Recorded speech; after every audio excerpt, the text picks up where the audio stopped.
about the Illawarra, about the coal seam gas project proposed in the Illawarra, and about the campaign there to stop it. Not because it's the only thing that matters. Coal seam gas all across New South Wales needs to be stopped, but because what has happened in the Illawarra alone means that Barry O'Farrell and the current government must change or must be thrown out. In 2009, 15 exploratory coal seam gas wells were approved in the Illawarra. 10 at the time of these wells were in areas so protected that if I walk, I can be fined up to $44,000. This is the drinking water catchment for Greater Sydney, the drinking water catchment for 2/3 of people in New South Wales. With this exploration, the government was saying, we see fit to build a gas field in our drinking water catchment. Now this approval happened under the previous government, and it was done without the knowledge of the Illawarra community, and it was done without the knowledge of the 2/3 of people in New South Wales who get their drinking water from that area. An appalling state of affairs. Now, this all happened prior to the election, but then we were told by Barry O'Farrell and the coalition that they would put a stop to this, that we had inadequate legislation, and that what we would have instead under this government was policies to protect land and water. Prior to the election, Barry O'Farrell said his government would ensure that mining cannot occur in any water catchment area.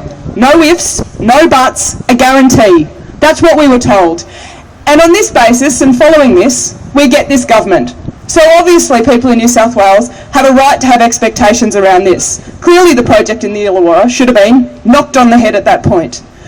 Then our community was told they can't. Sorry, we can't. The previous government approved it. Our hands are tied. So people in the Illawarra campaigned.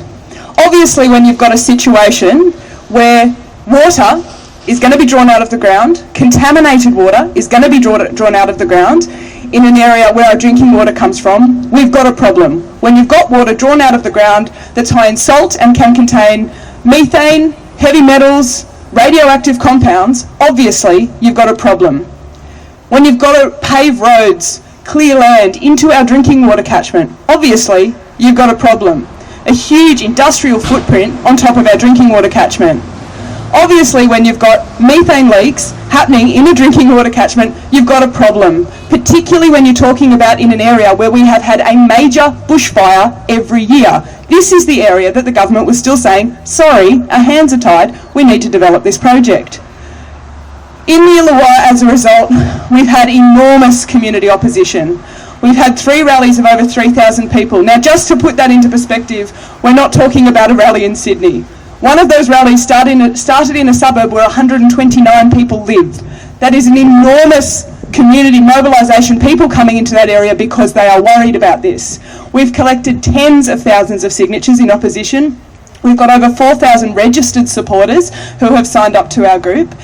And we have now been surveying, systematically door knocking on every house in a number of suburbs. So Coalcliff, Clifton, Coaldale, if those names mean anything, you can see what kind of area we live in. Scarborough, Wambara, Darks Forest, and up over 95% of residents in all of those suburbs support a ban on coal seam gas mining in the drinking water catchment.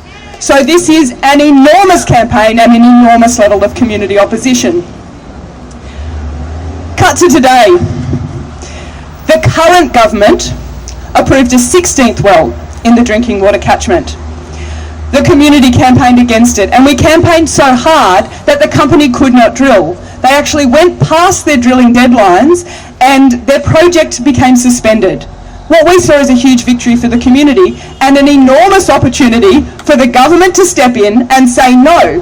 They couldn't any longer say this is just a legacy of a previous government. They actually have to tick the box on reapproval. But now we have a situation where they've put in for a 3-year drilling extension on the exact same project. And what has the government done? They have recommended approval. And so today, it's actually at 2 o'clock today, the Planning and Assessment Commission is hosting a public meeting to hear community views on that recommendation.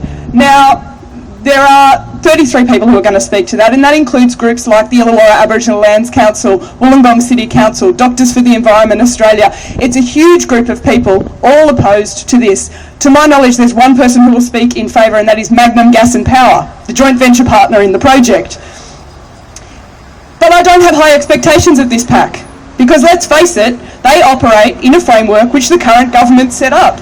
And even though we got all of these pre-election promises to protect land and water, we've got a new aquifer interference policy that is just information to be considered by the Planning and Assessment Commission. If something fails aquifer interference, the government can still approve it.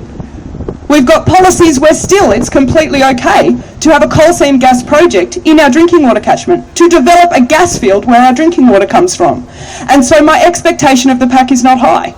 In 2012, they approved 91% of projects that went before them, and then subsequently approved some of the ones that they've at first knocked back.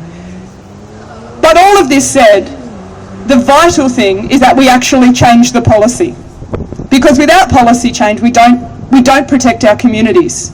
Now, we've been very clear on that from the start. We demand of our government an immediate freeze on the industry statewide for an investigation, and we demand a ban in the drinking water catchment.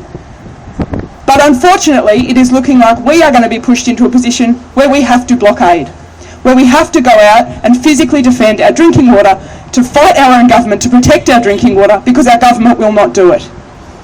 And we need to call on you, all of the people across Greater Sydney, to come and help us in this fight, because it is our drinking water, it is your drinking water, and we need to protect our communities.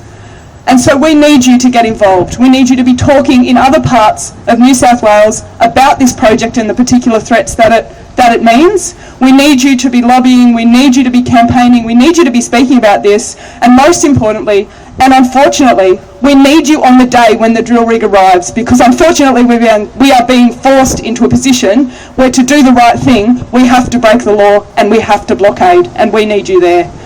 Thank you for that.